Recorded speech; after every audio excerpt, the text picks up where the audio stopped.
Happy New Year, everybody. Welcome to Campfire Football. I'm Sebastian North. Let's try and look into the future, or at least guess what might happen and be most likely very wrong. So we're going to do this in two sections. Section one is going to be the trophies. Who's going to win them? Because there are quite a few. We'll talk about the club trophies and also the international competitions. And then I'll give you my 11 predictions for 2024. Let's start with the competitions and who will win them. Serie A. I think it's going to be Inter Milan, though there is something to be said for Juve, who have also only lost one time all season. No one's talking about them because they're not playing scintillating football. I still think Inter are the better team and they will outlast and win the title. In La Liga, I'd love it to be Girona, but I do think Real Madrid are going to have enough and they're going to get over the line. Jude Bellingham's just been too good. Vinicius is coming back. Endrick is showing up. Girona's story's been great, but I don't think it's going to end with a La Liga title. The Bundesliga. I'm going on a limb here and saying Leverkusen are going to get rid of their nickname Neverkusen,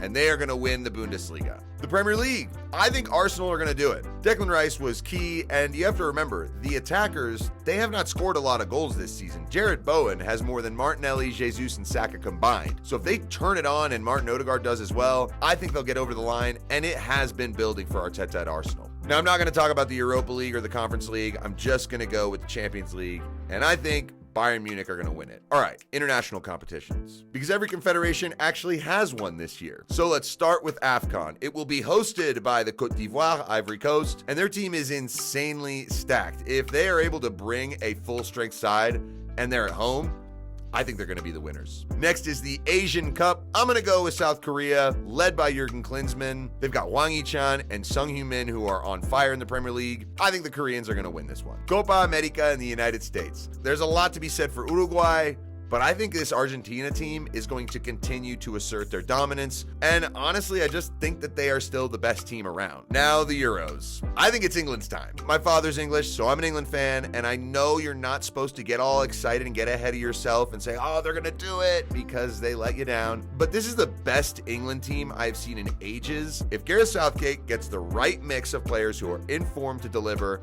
I think they just have too much for everybody. So with all that said, who's going to win the Ballon d'Or? Because we know that who wins competitions takes it away. I'm going with Harry Kane. Look, if Bayern win the Champions League and England win the Euros, which is what I've said, it would be logical that Harry Kane is the one to get this award because he would clearly be instrumental in both. I'm just doing math here. All right, it could also be Jude Bellingham because Real Madrid will win La Liga. But no, I'm going with Harry Kane. All right, let's get to my 12 storyline predictions of the year. Number one, Man City's charges from the Premier League. I don't think they'll result in anything, really. I think that Man City will get a fine. I think they might get a transfer ban for a window or two max, but I do not think there will be a points deduction, and that's going to piss a lot of people off. Number two, the Super League. It's back, right? Well, I think it's going to be a very quiet year for the Super League, for the most part, because the Champions League is adopting the Swiss model format for the next year. So everyone's going to be focused on that. That doesn't mean the Super League is gone forever. Number three, the Saudi transfer policy. I read something, some Saudi official said the spending is going to be nowhere near what it has been.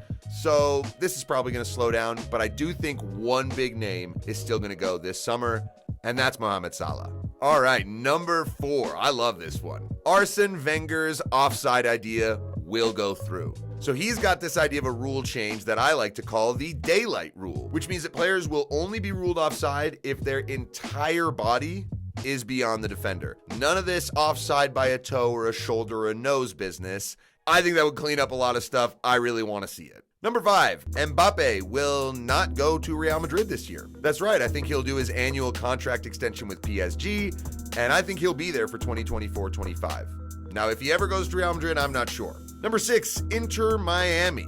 They will win a piece of silverware this season. They will win either the Supporters' Shield or the MLS Cup or the Leagues Cup or the CONCACAF Champions League. With Suarez, Busquets, Alba, and Messi, they're going to get a title of some sort. Number eight, Wrexham will get promoted from League 2 to League 1, and Ryan Reynolds and Rob McElhenney's project will just continue growing. Look, the documentary is awesome. What they've done to transform the club has been amazing, and I think that's just gonna continue. So they'll get promoted into League 1, and then we'll see how long it takes them to get into the championship. Number 9, Germany will have a decent Euro. A lot of people are expecting them to embarrass themselves and flame out, But it was actually really similar back in 2006 when they hosted the World Cup. No one expected anything, and Jurgen Klinsmann took them all the way to the semifinal. They lost to Italy, who ended up winning the whole thing. I think something similar will happen, and Germany will be back on the rise starting in 2024. Manchester United will let go of Erik ten Hag. When is the question, but I do think they'll hold on to him until the summer, and then Ratcliffe will be like, I want to make changes. So who's going to replace him? I'm going with Xavi, who I think will get patted on the back and shown the door by Barcelona, and they'll say, hey, thanks so much for getting us back on track, and Man United jump straight in for him. Now, I'm not going to go as far as saying Ten Hag's going to take over Barcelona, but you kind of feel like that could be possible as well. I don't know, if that happens, that's insane. Joao Felix. I think his loan at Barcelona is going to come to an end. He's going to have an underwhelming season, and they won't want to bring him back. Neither will Atleti, so what's he going to do? Well, he could go to Saudi Arabia, but I think his agent, Jorge Mendes, is going to have a little say to get him back into the Premier League. So who would he go to? We know Jorge Mendes is really tight with Wolves, but Nuno Espirito Santo, who is Jorge Mendes' first ever client, he's in charge at Nottingham Forest. One of those two. I don't care which one. Joao Felix playing at either Wolves or Nottingham Forest would be awesome. And number 11, Carlo Ancelotti will not be joining the Brazil now. Oh, right, that already happened. All they had to do was wait a week to announce this, and that would have sounded pretty clever. So since that prediction got shot down in flames, here's the real question, is who is going to take over the Brazil job? And I'm going with Jose Mourinho. That's right, I think Roma will be like, look, you're really expensive, so we're going to go in a new direction. And then Mourinho will be like, I'll take over Brazil, we'll win Copa America.